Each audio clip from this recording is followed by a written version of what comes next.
Don't be silent speaking. 말 안 하고 가만히 있지 말고 너 말해라 이거야. 뭘 얘기할 것인가. 우리 여기 성경에 보니까 일단 우리 성경을 이해하기 위해서 여기 나오는 지명을 한번 보도록 하겠습니다. 아덴이라는 지역이 나오죠.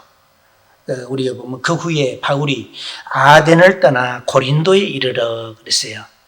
이 아덴은 지금의 아테네, 그 올림픽 하면 거 있죠? 아테네를 얘기하는 거예요. 그 당시에는 아덴이라고 표현했지만 지금의 명칭은 아테네입니다.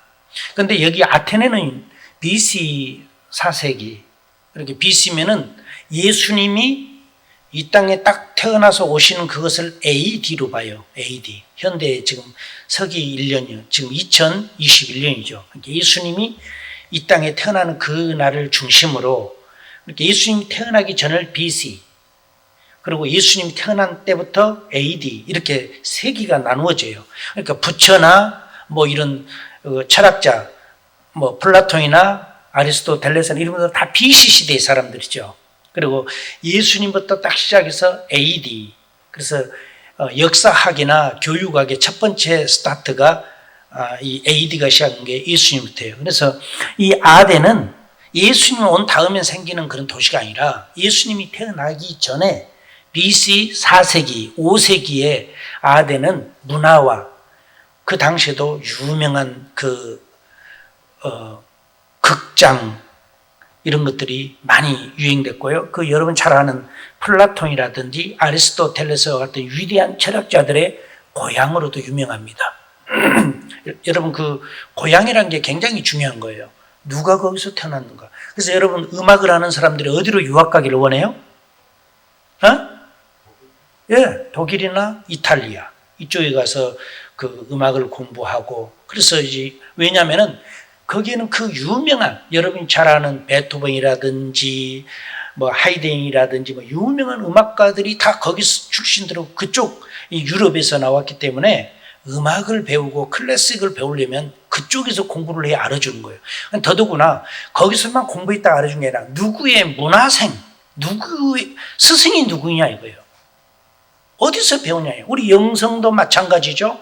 그냥 전부 다 막 영성합니다 하지만은 저는 언제나 가장 중요한 계보를 중요해요.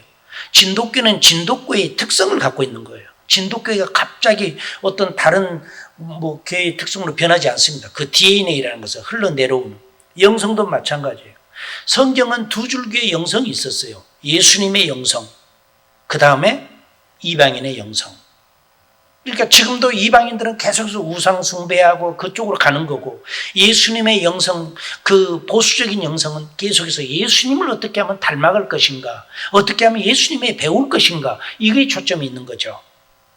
그래서 여기 이 아덴이라는 것은 그 철학자 유명한 플라톤, 아리스토텔레스 이 고향이란 말이에요.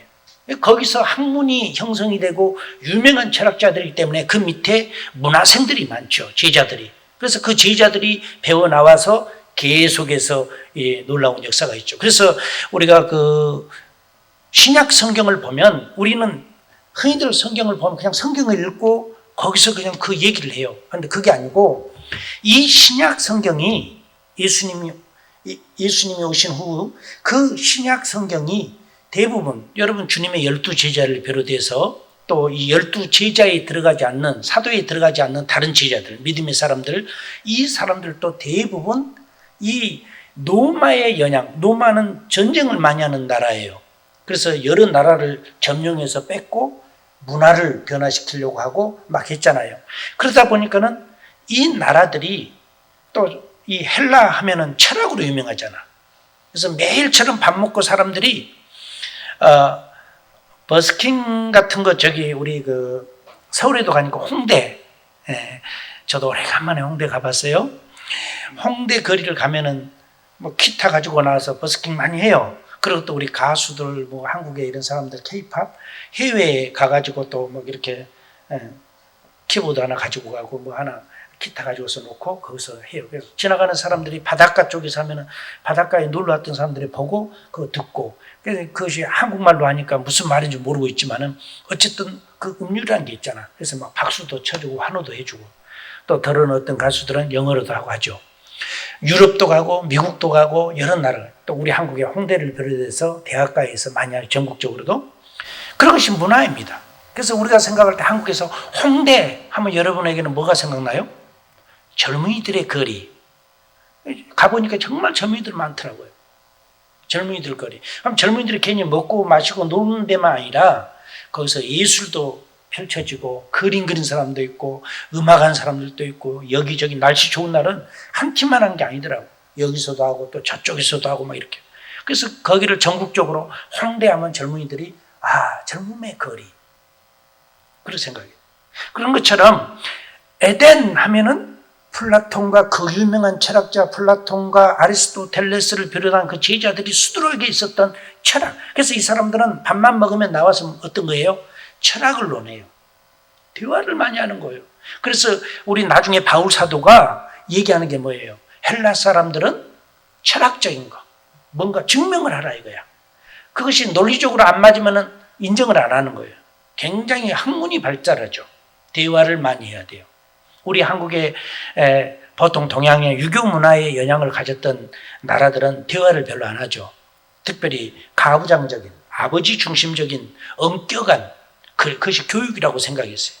그래서 아이들이 부모님과 함께 한 상에 식사하더라도 말 많이 하면 혼나죠. 말만 하고 밥만 먹으라고. 그러니까 대화가 별로 못해요. 발달하지 않는 거예요. 요즘 사람들은 아이들을 기르면서 대화를 많이 합니다. 부모님들의 인내심도 길러지고 이래도 참아야 되나? 참아야죠. 대화에. 애들이 질문을 많이 하게 해야 돼요. 보통 우리 한국 부모님들은 아이들 학교 갔다 오면 오늘 뭐 배웠어? 뭘 공부했는가에 관심이 있어요. 그런데 미국이나 유럽의 부모님들은 아이들에게 질문하기를 오늘 선생님하고 뭘 대화했어? 초점이 다르요. 우리는 뭔가 빨리 배워야 돼. 지식적으로 막 배워야 돼. 여기 초점이 있는 거고 서구 사회는 어떤 대화를 했냐 이게. 네가 선생님에게 뭘 얘기하고 했냐. 학문 그거 중요하지 않다는 거예요. 여러분 이 플라톤과 아리스토텔레스의 이 고향에 이 사람들은 늘 대화를 하고 늘 논쟁을 했습니다. 어떤 것을 가지고. 그런데 이 아덴이라는 도시는 그 당시에 유명한 학교가 3개가 있었어요. 거기에 아덴 그 도시에 아덴, 다소, 알렉산드리아. 근데 나중에 알렉산드리아는 우리 에베소 교회의 담임 목사가 된 아가보의 고향이에요. 거기 학파예요. 거기서 유명한 공부를 해서 우리를 보면은 거기에서 그 하버드 같은 그런 데서 막 철학을 공부한 사람이에요. 자, 이 아덴 도시는 신전이 있고 조각상이 많고 기념비가 많아요. 여러분 유럽 같은데 여러분이 직접 여행을 안 가셨다면은 우리 이렇게 TV나 이런 걸로 보면은 유럽에 보면은 굉장히 많이 그런 조각상이라든지 이런 걸로 유명하잖아요. 그거 아주 그쪽으로 발달했다는 거예요. 문화예요, 그거. 우리 한국은 대부분 건물들이 현대화된 건물로 많이 있지만은 그쪽은 뭐 엄청 오래된 건물들이 많아서 보면은 그 당시에 어떻게 이것을 다 조각을 내서 이렇게 멋지게 만들었을까? 우리가 그 정도로 엄청난 작품들이 많이 있죠. 두 번째 도시는 고린도입니다. 바울이 아덴에서 고린도로 내려왔다고 그러죠. 그런데 이 고린도는 아가야 본토의 수도입니다. 고린도가 해변을 끼고 있고 그래서 그 수도예요. 그 서울이란 말이에요. 그런데 이 곳에는 실적으로 굉장히 많이 그 상업이나 원래 우리 한국도 수도권으로 사람들이 많이 몰려들고 수도권에는 직장도 많고 기업도 많고 막 비즈니스도 많으니까 일자리 잡기가 쉽잖아요.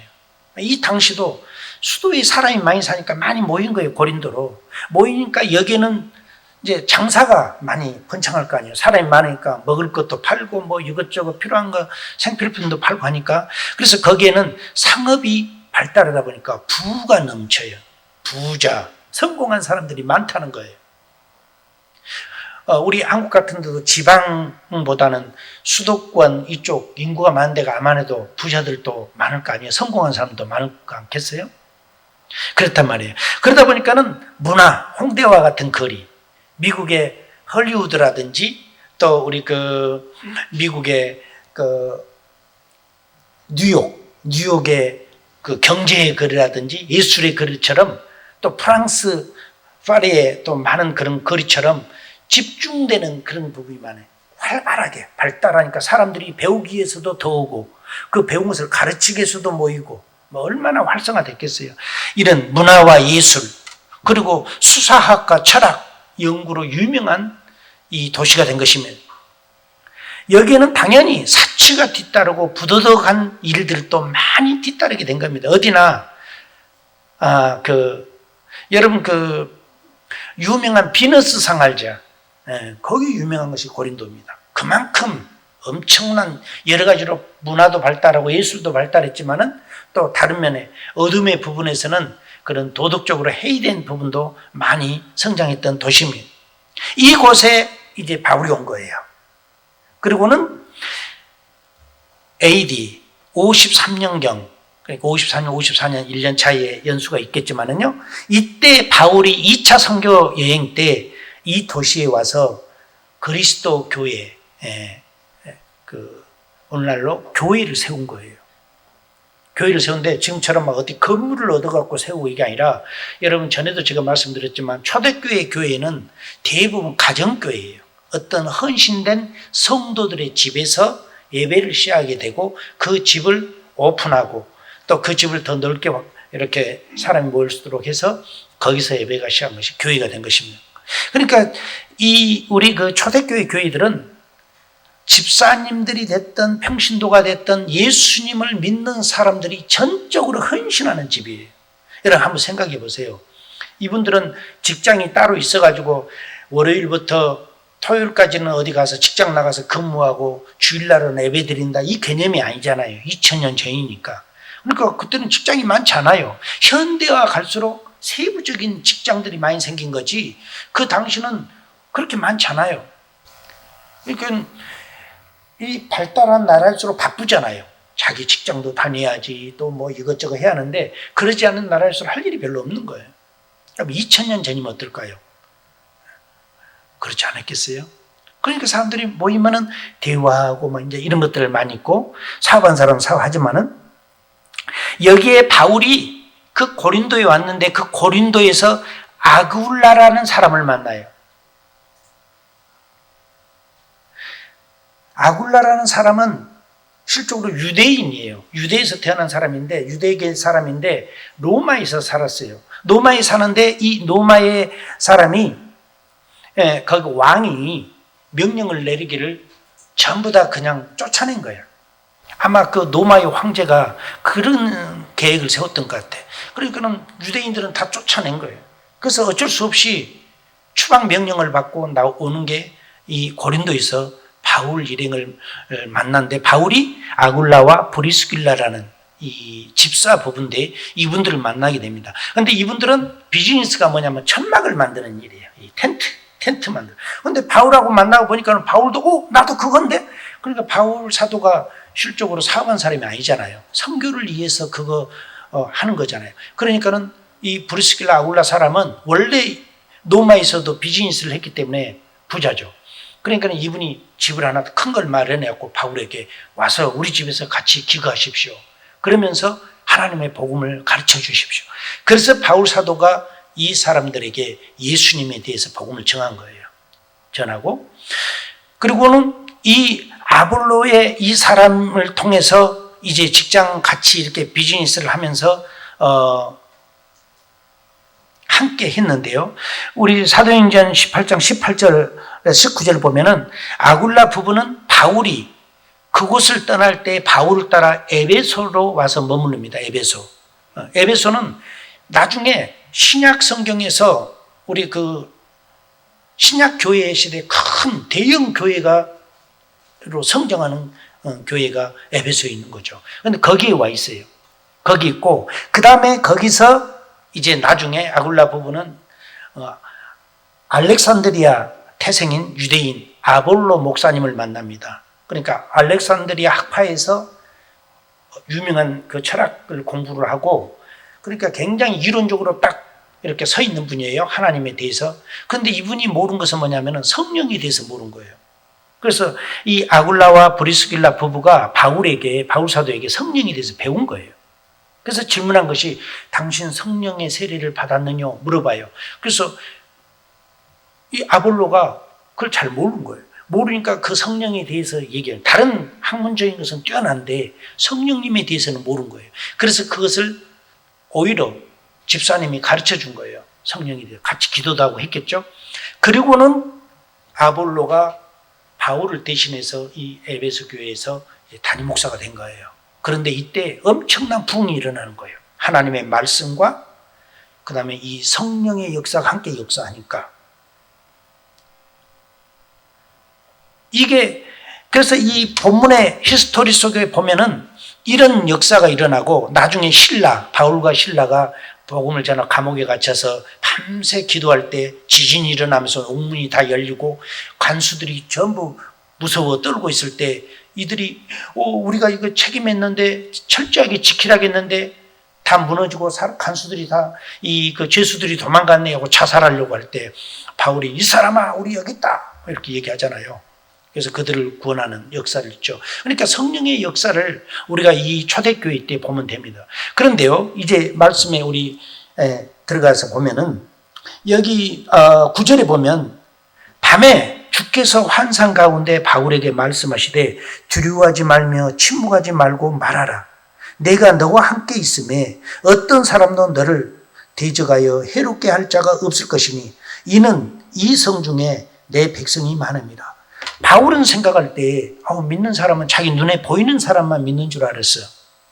그런 사람만 자기를 지지한 줄 알았어. 그런데 그게 아니고 성령께서 환상 가운데, 이거 중요해요. 성경에는 구약에서부터 신약까지 환상, 꿈 여러 가지를 통해서 예시해 주는 게 많아요. 많은 사람들이 이것을 굉장히 이렇게 무시하는 수가 있는데, 여러분 성경은 우리 눈에 보이지 않는 하나님을 믿는다는 그 자체가 신비로운 거예요. 믿음이란 것은 신비로운 겁니다.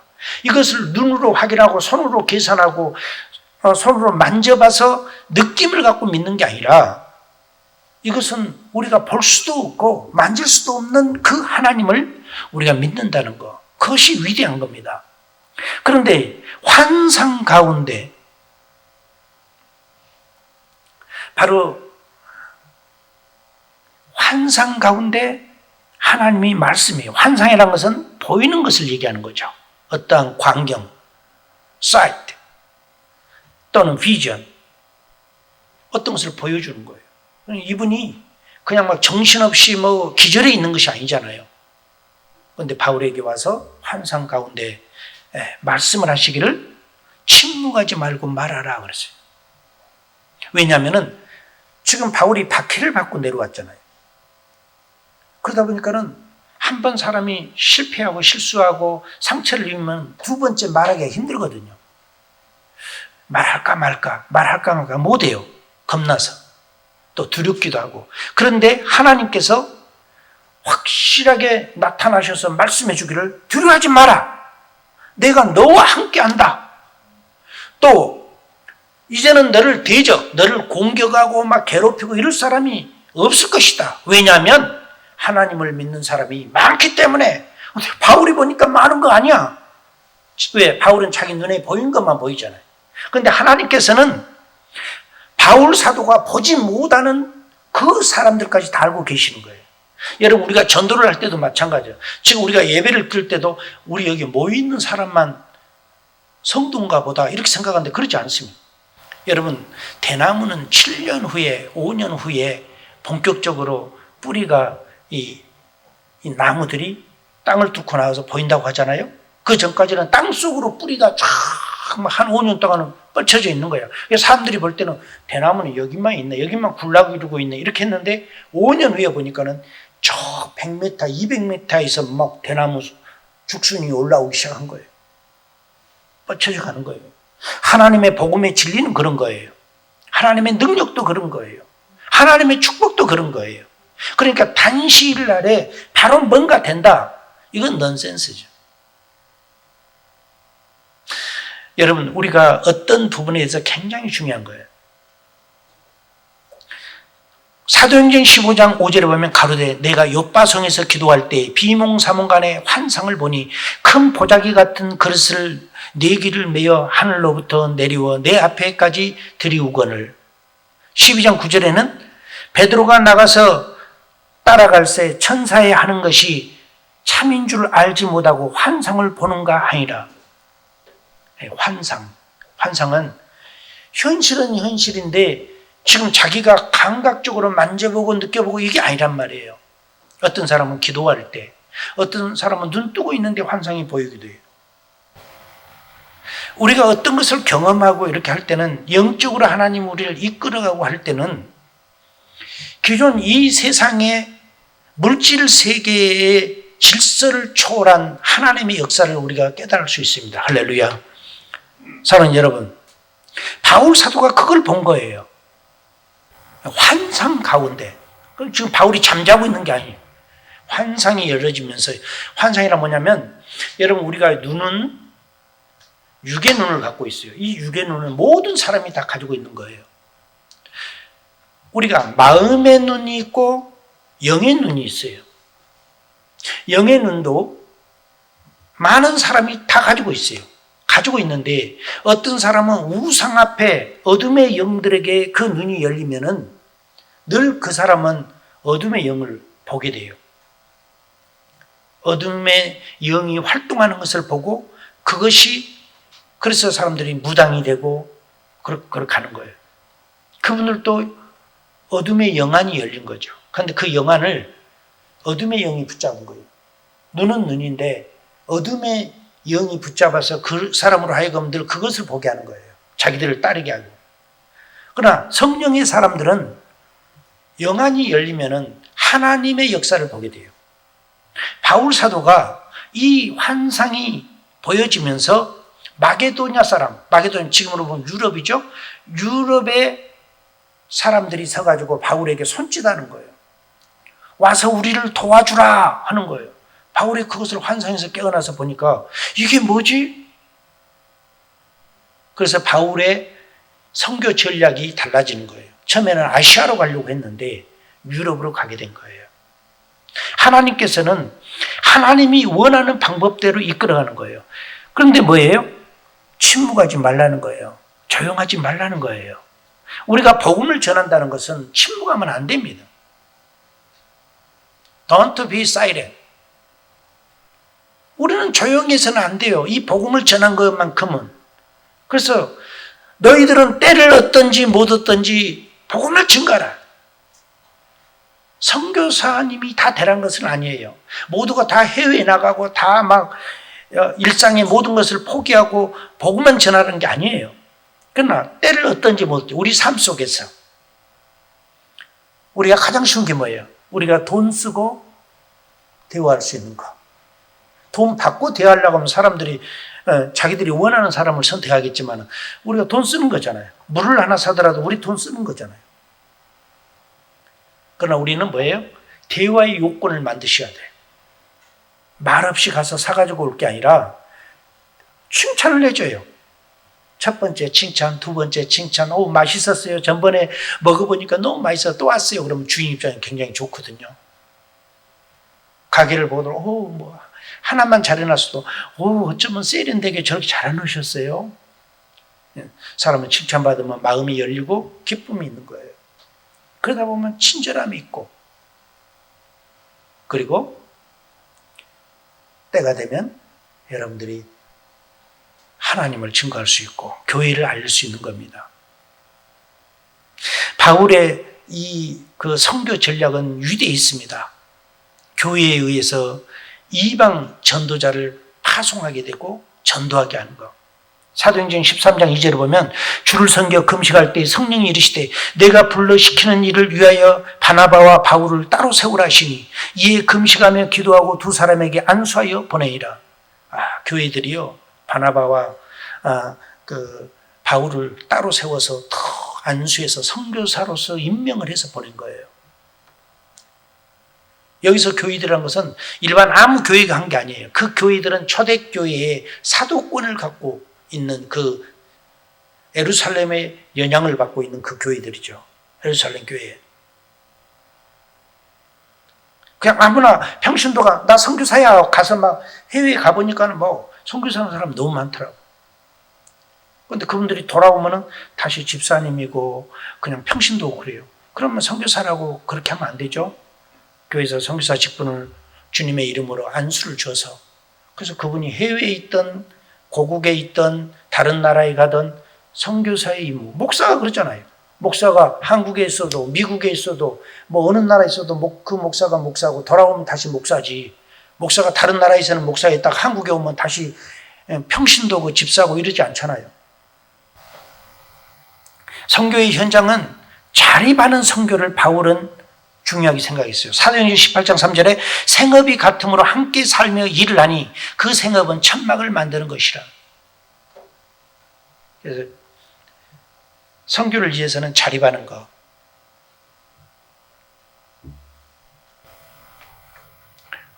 새로운 선교의 패턴을 저는 가지고 얘기합니다.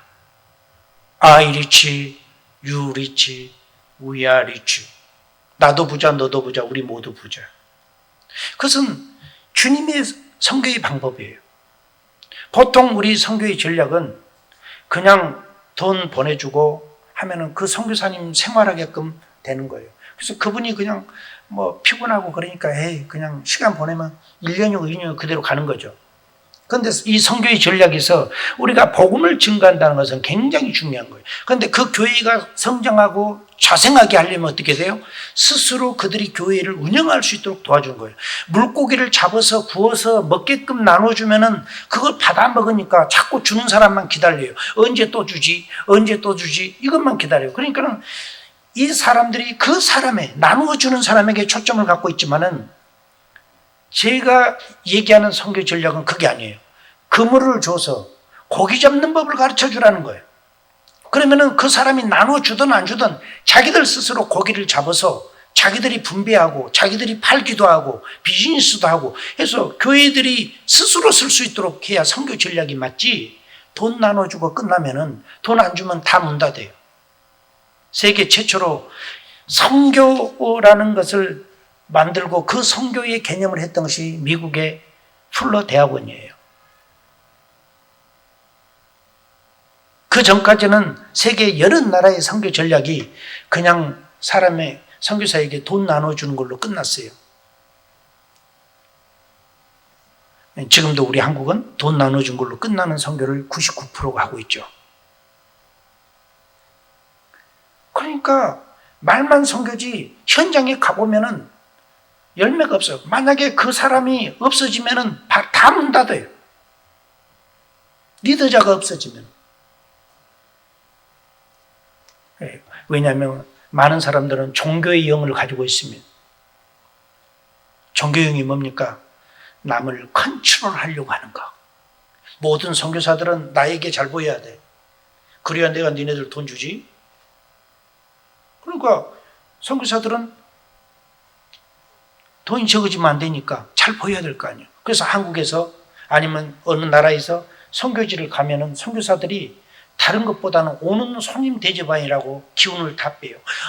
나를 후원해주는 교회에서 장로님 단체들이 왔대. 그럼 어떻게? 버스 대절해갖고 막 그분들 모시고 맛있는 거 다 구경시키고 뭐 이렇게 하고, 그렇게 하고는 한 15일 있다 떠나면은 그 다음에 또 다른 후원하는 팀에서 또 와. 그럼 또 거기 모시고 다녀야 돼. 그럼 선교사들이 지금 선교하러 있는 거예요. 여행 가이드하러 있는 거예요.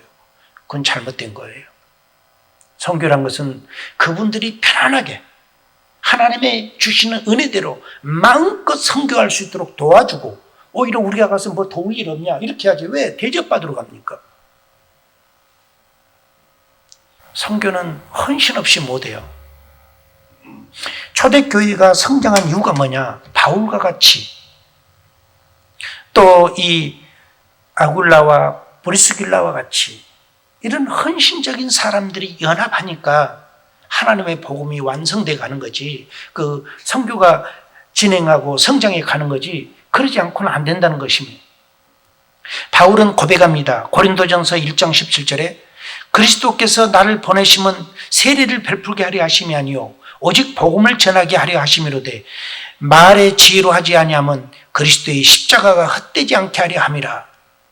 바울 하면은 유명한 분이에요. 공부 많이 했죠. 바울 처음 공부 많이 한 분입니다. 개인적으로는 굉장히 성공한 사람입니다. 그런데 이분이 그 모든 것을 다 내려놓고 주의 복음을 위해서만 힘을 쏟고 가는 거예요. 그런데 바울이 헬라리즘의 영향에서 철학을 공부한 사람이에요. 그러니 얼마나 말을 잘하겠습니까? 아덴이 유명하다고 했잖아요. 플라톤, 아리스토텔레스 고향이고 그 로마에서는 헬라 철학이 유명했어요. 그러니까 그 영향에서도 투철한 사람입니다. 그러니까 어떤 사람이든지 바울과 함께 얘기를 하면은 바울에게 해볼 수가 없는 거예요. 그런데 바울이 어떻게 해요? 말의 지혜로 하지 아니하면 그리스도의 십자가를 헛되지 않게 하려고 한다. 자기가 너무 말빨이 세니까 다른 사람들이 그 말을 이겨낼 수가 없는 거예요. 그러면 바울이 유명해. 바울이 유명해. 이렇게 할 거 아니에요. 그러니까 바울이 딱 생각하니까 내가 그럴 능력이 있고 그런 학문을 공부했고 그런 파워를 갖고 있지만은 내가 지혜, 사람의 지혜, 그 철학, 헬라 철학 이런 리즘으로 하지 않는 것은 사람들이 나를 높이고 예수 그리스도가 그늘 아래 숨겨지면 안 되지 않냐. 그러니까 차라리 내가 말 잘 못한다고 사람들이 나를 비방하고 그 대신 예수님이 올라가면 나는 그걸로 만족한다. 그래서 바울은 스스로를 굉장히 낮춘 거예요. 그래서 바울의 유명한 고백이 있죠. 오호라 나는 공고한 자로다. 이 사망한 몸에서 누가 나를 구해낼고 내 마음으로는 예수님과 더 가까이 가고 싶어 하는데 내 육신이 그것을 자꾸 거부하는 것이다. 이렇게 바울의 육욕, 맛있는 거 먹고 싶고 즐기고 싶고 쾌락적인 거 보고 싶은 인간으로서 자연인 바울의 육욕과 경건성, 하나님의 영성과 연합해서 내부에서 갈등이 많다는 거예요. 여러분은 갈등 없으신가요? 크리스찬으로서 나는 주님만 위해 살아. 세상 거 다 맞고 살 거야. 마음의 다짐은 하지만은 삶의 현장에서는 부딪히잖아요. 바울이 그걸 얘기하는 거예요. 바울은 신이 아닙니다. 연약한 하나의 사람의 모습. 그래서 사람은 그렇게 연약하다는 거예요. 많이 배웠던 바울처럼 성교의 그런 대가의 말을 듣고 있어도 사람은 약하다는 겁니다. 그래서 바울이 하는 게 뭐예요? 나의 모든 것은 버리지 않을 쓰레기와 같은 거고 오직 예수 그리스도 이름만이 나의 영광이 된다는 거예요. 여러분, 우리가 하나님을 믿는 가운데 여러분의 영광이 무엇이 됐으면 좋겠습니까? 단편적인 것, 잠깐적인 것은 오래가지 못합니다. 영원히 주님과 함께하는 이 놀라운 은혜, 그러나 분명한 것은 우리가 침묵하지 말고 이제는 예수님을 말할 수 있는 영성과 은혜가 회복되기를 주의 이름으로 축원합니다. 기도하겠습니다. 거룩하신 우리 하나님 감사합니다. 우리가 어떻게 하면 더 예수님을 닮아갈까? 어떻게 하면 우리 하나님이 기뻐하는 삶을 살까? 우리는 늘 고민하고 생각하고 도전하지만은 또 연약하여 넘어지기도 하고 실패하기도 하고 낙심하기도 합니다. 그런 가운데서도 봄바람이 불어오듯이 우리에게 새 힘을 주고 새 소망을 주고 다시 도전하게 하시고 우리가 비틀거리고 휘청거릴 때 그 강한 손으로 우리를 붙들어서 함께 이끌어 주시는 주님을 찬양합니다. 하나님 아버지, 우리 사랑하는 모든 성도들이 이 가슴 안에 영혼 구원의 열정과 타오르는 비전을 갖게 하시고 이 땅에서도 잘되고 내 영혼이 잘된같이 내가 범사히 잘되고 하나님의 큰 복을 받는 놀라운 우리 올리브라이프 사랑하는 성도님들 되게 하여 주옵소서. 세상에서 넘어지지 않게 하시고 세상에서 시험 들지 않게 하시고 이기게 하시고 세상에서 낙심 올 때에 예수의 소망으로 승리하게 하여 주옵소서. 예수 그리스도 이름으로 기도 올려옵나이다. 아멘.